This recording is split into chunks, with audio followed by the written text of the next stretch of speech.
Let's start by taking a look at the day's headlines. A UN committee adopts a resolution condemning North Korea for its track record of grave human rights abuses.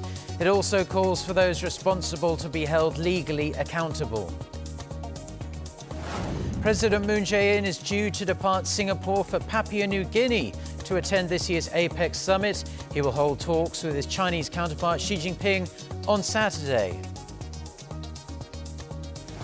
Plus, face masks at the ready. Another day of bad air pollution in South Korea as a cloud of smog from China blows across the West Sea. So, together with denuclearization, human rights is one of North Korea's long-standing problems that the international society has been aiming to resolve for a great many years now. And the UN is showing a united front condemning Pyongyang's atrocious human rights records and its ongoing violations. Our Lee Ji-won starts us off. The United Nations Committee on Human Rights has adopted a resolution strongly condemning North Korea's long-standing and ongoing systematic, widespread and gross violations of human rights. The committee approved the resolution by consensus without a vote on Thursday, and the resolution is expected to pass the General Assembly in December for the 14th straight year. It lists grave human rights violations by North Korea, including torture, rape, public executions, and the continuing impunity for such abuses. The Commission encouraged the UN Security Council to take appropriate measures to ensure accountability, including referring North Korea to the International Criminal Court. It also made an apparent reference to North Korean leader Kim Jong-un by calling on the Council for further sanctions to target effectively those who appear to be most responsible for human rights violations. North Korea's UN mission left the meeting, leaving a statement that resolutely and totally rejects the resolution. It said that the North will strongly act against the opposition and pressure from hostile forces that try to disgrace the image of North Korea. South Korea's Foreign Affairs Ministry said Friday that it backed the consensus to adopt the resolution as part of its efforts to seriously improve North Korea's human rights issue through cooperation with the international community. Lee Ji-won, Arirang News. U.S. Vice President Mike Pence says a proposed second summit between the leaders of North Korea and the U.S. must result in a detailed list of North Korea's nuclear weapons sites. But Washington will not request the list before the summit. Lee Seung-jae reports. In an interview with NBC News on Thursday, U.S. Vice President Mike Pence said the proposed second summit between North Korean leader Kim Jong-un and U.S. President Donald Trump must result in a verifiable plan to disclose the regime's nuclear sites. Pence also said the North must allow outside inspectors into the sites, as well as provide a plan for dismantling its nuclear weapons. However, according to Pence, the U.S. will not demand a list of nuclear weapons sites before the summit. Observers say such a list would be a serious sign North Korea is serious about giving up its nuclear arsenal. Washington has pressed Pyongyang to provide information on the entirety of its nuclear operations, but the North keeps refusing to do so. Pence reiterated there have been tremendous progress in negotiations with North Korea so far, namely North Korea's lack of missile and nuclear testing, as well as the return of U.S. hostages and the remains of American service members killed during the Korean War. That said, Pence added the U.S. will maintain its hardline pressure on the North by keeping sanctions in place. Lee Seung-jae, Arirang News. South Korean President Moon Jae-in is scheduled to depart Singapore very soon for Papua New Guinea, the host nation of this year's APEC Summit. Our Blue House correspondent Shin Se-min, who is travelling with the president, files this report from Singapore. After knocking out two important summits with U.S. Vice President Mike Pence and Russian President Vladimir Putin on the sidelines of the ASEAN meetings in Singapore, President Moon Jae-in is set to depart the city-state for the second and final stop on his Asia tour, Papua New Guinea. At the Asia-Pacific Summit, held in one of the poorest APEC member nations, President Moon will press other APEC leaders to embrace inclusive economic policies. He's expected to talk about how economic integration through free trade and investment, as well as the benefits of the digital revolution, can be evenly distributed to the region's economies. The South Korean leader will also pitch the creation of a joint APEC Digital Innovation Fund that will be used to boost the region's digital capabilities. On the diplomacy with North Korea, President Moon pressed on the need to ease sanctions on the regime to motivate Pyongyang to speed up the denuclearization process. From his conversation with U.S. Vice President Mike Pence, President Moon said relations between the Koreas and between North Korea and the U.S. should move forward in tandem. President Moon will also discuss issues of common interest with Chinese President Xi Jinping when they meet in Papua New Guinea, with a strong focus on North Korea and Seoul-Beijing economic relations. Once he's done that, President Moon will have met with 3 of the 4 major players in the region. The only leader he isn't due to meet this week is Japanese Prime Minister Shinzo Abe. There, in the high-stakes summit of President Moon Jae-in's 6-day trip with Chinese President Xi Jinping in Papua New Guinea. And there, the South Korean leader will ask for Beijing's support in speeding up North Korea's denuclearization process. Shin Se-min, Arirang News, Singapore. Now, let's stay in Singapore. It was the host nation for this year's ASEAN +3 summit, as well as the East Asian summit. And on Thursday, President Moon shared his vision for Seoul's role in boosting regional cooperation among all the members of Southeast Asian nations. Hwang Ho-jun with the details. During the ASEAN +3 summit meeting, President Moon Jae-in affirmed that his vision for East Asian and Southeast Asian countries is ultimately regional peace and co-prosperity. The focal point, he said, of ASEAN +3 has been building an East Asian community. And as such a community, members must achieve a peace and prosperity that enables all of them to thrive. To move toward the formation of the East Asian community, President Moon introduced some important areas of cooperation and the role of South Korea within those. First, he stressed the need in the region for a stronger crisis response system. He highlighted the efforts of the ASEAN +3 to build a steady cooperative base against threats to financial liquidity and food supplies. Such efforts include the Chiang Mai Initiative Multilateralization, or CMIM, a multilateral currency swap for supporting dollar liquidity in the event of a financial crisis. Also, the ASEAN +3 Emergency Rice Reserve, which mitigates the impact of natural disasters and major calamities on food security.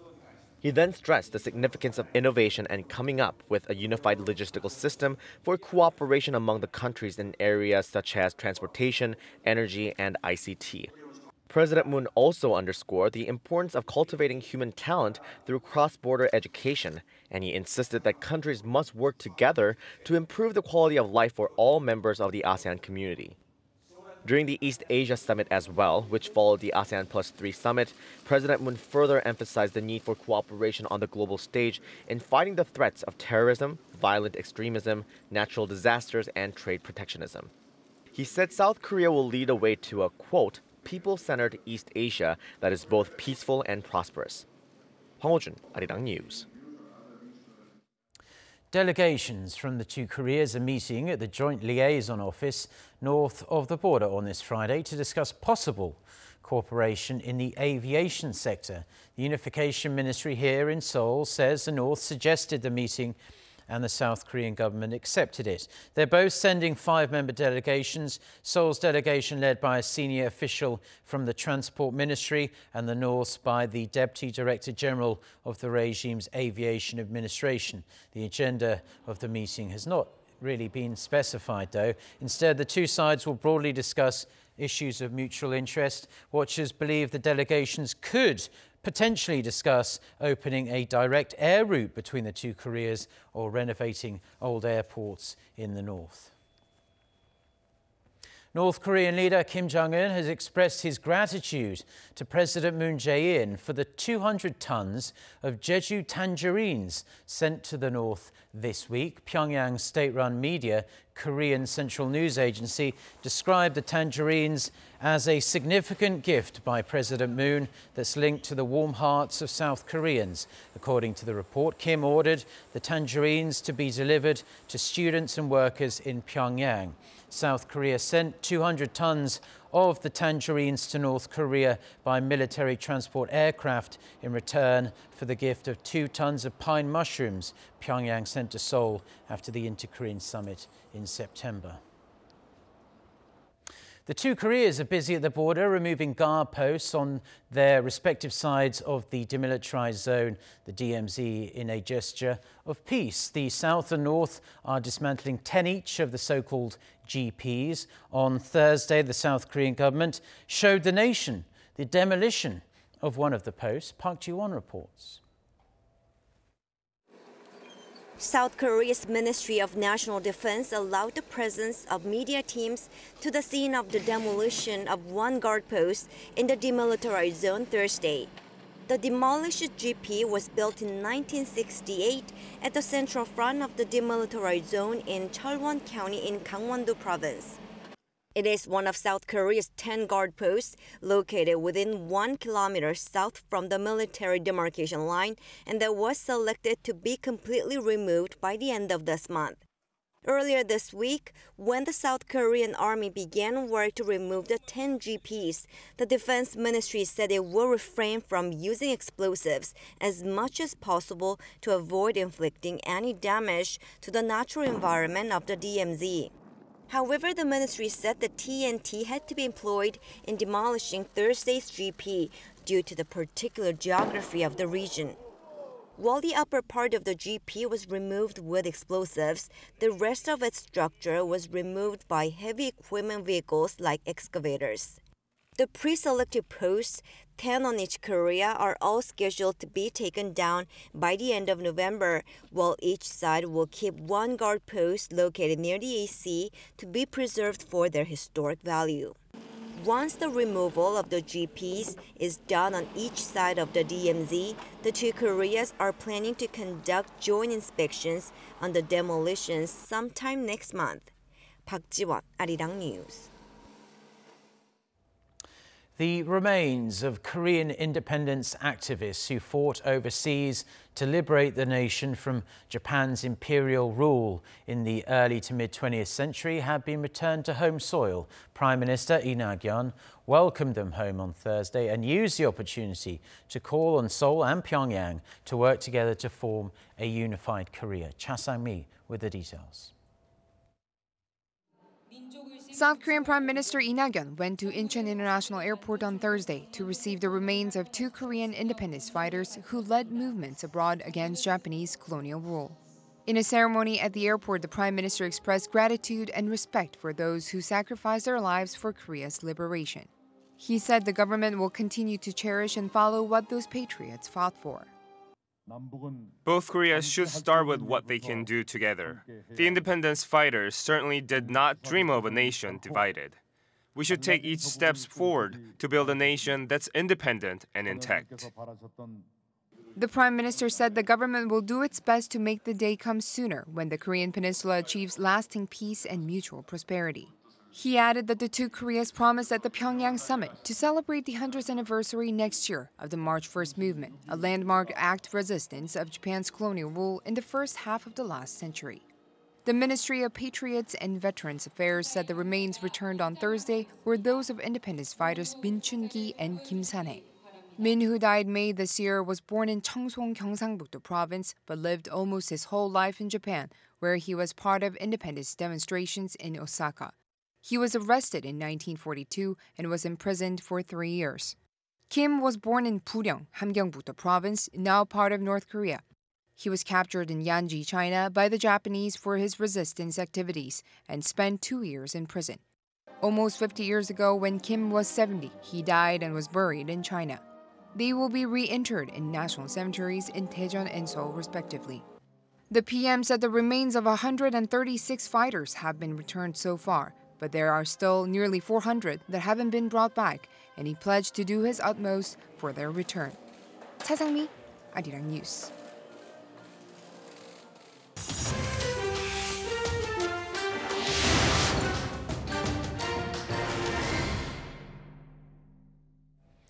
Now let's start with the story dominating headlines across Europe and pretty much around the world. British Prime Minister Theresa May has announced the agreed draft Brexit deal, and this actually sparked officials from her government to resign in fury.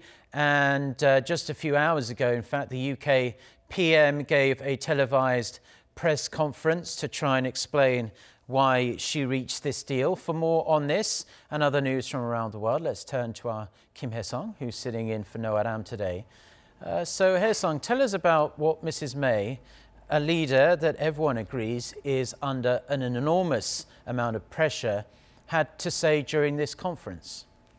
Right, Mark. Prime Minister May has vowed to fight on for her Brexit deal, facing down a wave of resignations from members of her government and the possibility of a vote of no confidence in her leadership.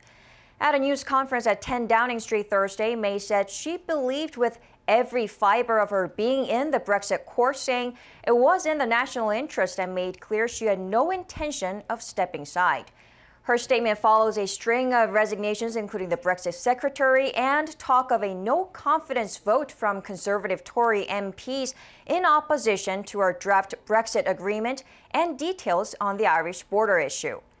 May's critics say the fix for the Irish border comes at a high price for the rest of the UK, which will be locked into EU trade rules for years. It's been about 3 years since the Brexit referendum took place in 2016, but as you see, the ultimate outcome remains uncertain, including May's deal winning approval, Britain leaving the EU bloc with no agreement, or even another referendum. The British pound fell nearly 2% against the US dollar. The main stock index in Ireland plunged nearly 4%, reflecting the ongoing political uncertainty.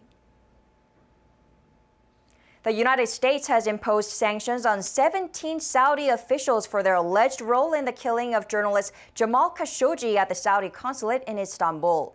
The announcement from the U.S. Treasury came just hours after Saudi prosecutors said they would seek the death penalty of 5 people charged in the death of U.S.-based Washington Post columnist.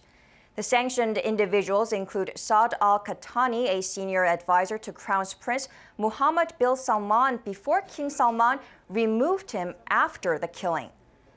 This marks the first concrete response by the Trump administration to the journalist's murder last month that sparked a diplomatic crisis. Hundreds of thousands of Rohingya Muslims who fled Myanmar will not be forcibly repatriated. The head of Bangladesh's Refugee Commission said plans to begin the repatriation on Thursday were scrapped after officials were unable to find anyone who wanted to return. More than 700,000 Rohingya Muslims have fled to Bangladesh from western Myanmar to escape a brutal army crackdown accusing government soldiers of genocide and gang rape. The United Nations, whose human rights officials had urged Bangladesh to stop the repatriation process, welcomed the development.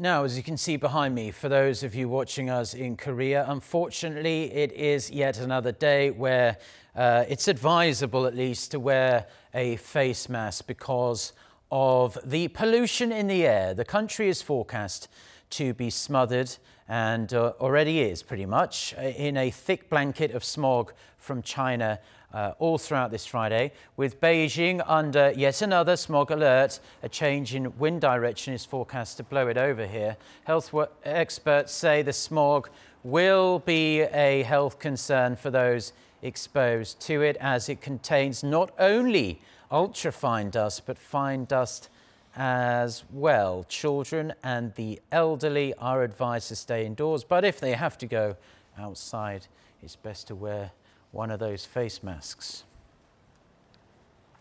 The world's IT and auto giants are battling it out to develop the vehicles of the future, namely self-driving cars. Many believe they will be the vehicle of choice in the coming decades, providing they are safe not only for the people in the vehicles, but for people just walking along the street, pedestrians. Oh Seung reports.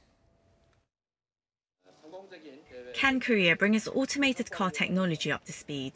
That's the question being posed at the Pangyo Autonomous Motor Show, showcasing Korea's self-driving vehicles and technology. We've developed camera and radar technology, which picks up on the lanes and the surrounding environment, as well as the ability to change lanes, make a U-turn, and decide what to do at crossroads.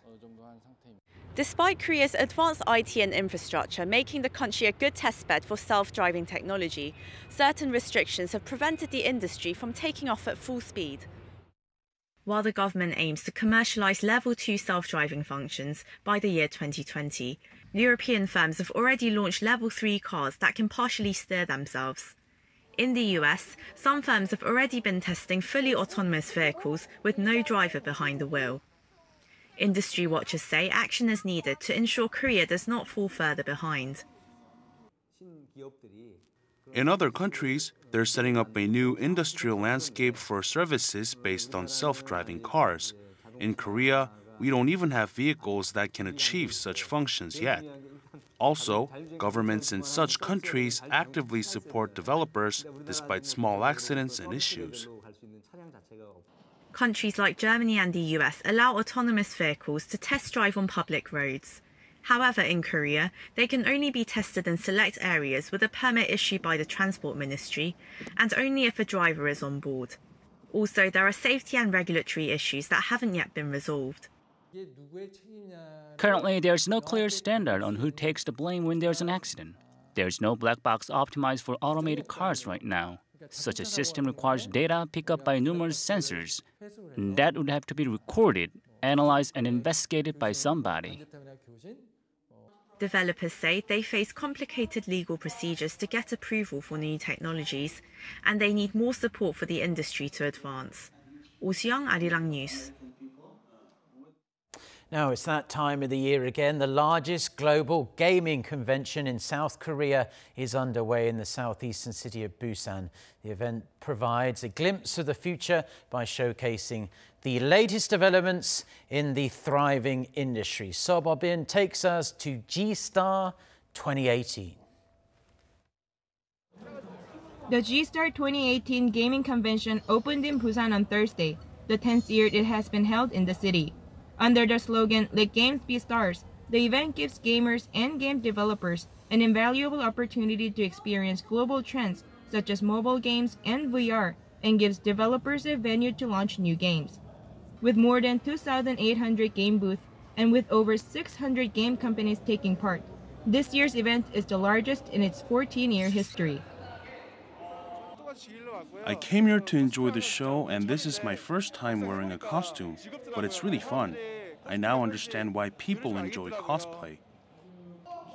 I came here to have fun, but it's kind of disappointing because if companies like Blizzard were still part of the show, not only mobile platform users but also PC users could enjoy the game industry.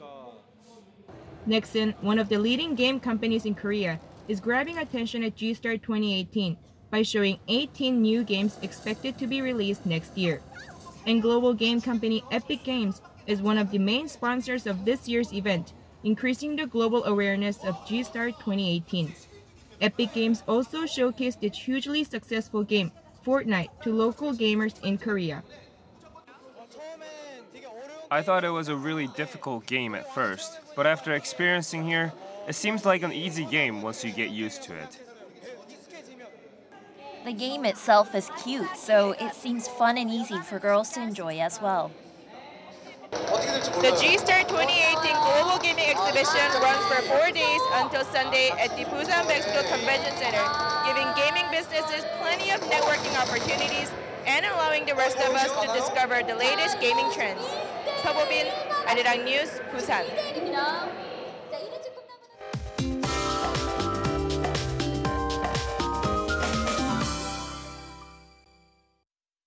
Good morning. There will be dust in the west and rain down south, while Gangwon province will be free from dust and rain, but under lots of clouds.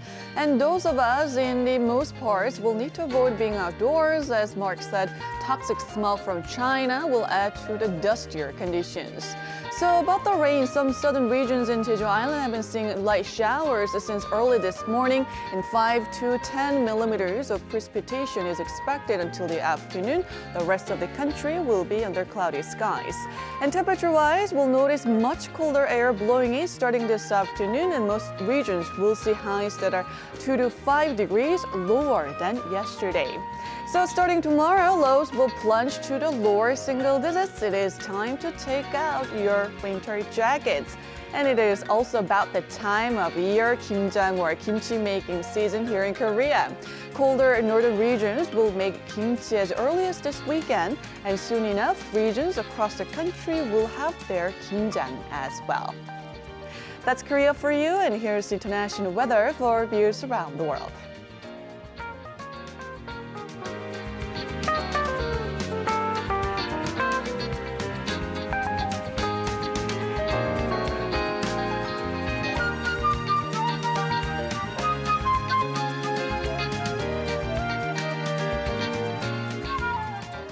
Well, that's where we're going to have to leave it for now. Do stay tuned to Arirang TV. We'll have our next newscast coming up at noon Korea time as well with our very own Lee Ji-yoon. So until then, goodbye.